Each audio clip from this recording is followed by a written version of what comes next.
Hey guys, welcome back to Middle-earth lore and happy Tolkien Reading Day. If you're not familiar with Tolkien Reading Day, it is basically a day chosen by the Tolkien Society to, well, read Tolkien and celebrate his works. And the day they chose isn't random either. It is the day when Frodo and Sam had finally completed their journey and destroyed the ring once and for all. So this year, the themes are hope and courage. Several Tolkien YouTubers, including myself, have collaborated to bring you a large playlist of Tolkien-related videos to help you celebrate Tolkien Reading Day. So be sure to check them all out and consider subscribing to all of them, links in the description. Anyway, enough with the chitter chatter, and on to the video.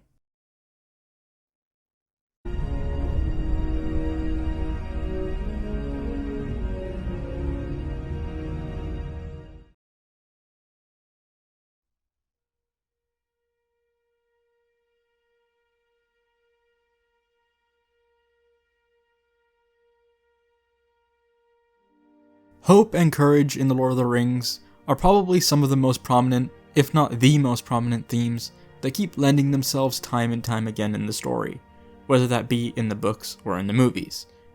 And one of the scenes that stick out to me the most is of course Sam's speech near the end of Two Towers. This scene is so masterfully done and is among the many I watch in passing from time to time.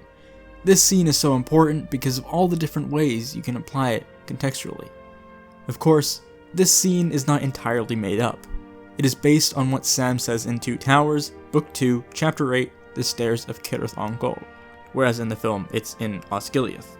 But it doesn't carry the same weight that it does in the movie, and is not conveyed the same because the books have limitations in certain aspects that can't be used in other ways the same way it does in film, and because contextually, the moment was quite different.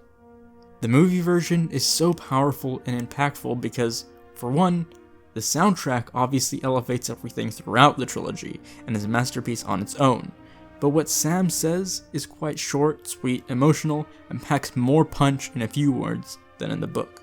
Now let's analyze exactly why that is. Choosing where to place a scene like this can make or break the entire thing. They placed it near the end of the film where things are looking especially grim, where even Frodo, someone who represents what it means to be pure and innocent, as far as the movies have been representing him so far, starts to succumb to evil, and almost kills his own best friend. But he finally looks at his friend in the eyes, and realizes what he was just about to do, snapping back into reality as he drops his sword and cowers in fear of himself. You can tell he feels incredible guilt, pain, and sorrow. It is there where it shifts from sad to encouraging and hopeful, and it gives you this feeling of melancholy. These words that Sam utters have a much deeper meaning to people, not only because of the journey that they've been on with the characters so far, but because they too feel the same and understand that these words don't just apply to the events occurring in the story of the film, but is also applicable to real life, and everyone can relate to it themselves and their own real-world situations. This was no coincidence. Of course, the movie was planned prior to 9/11, and coincidentally, was set to release in 2002, a year after that event. Because of this, there were many people who even petitioned online to change the name of the film. However, that obviously didn't happen.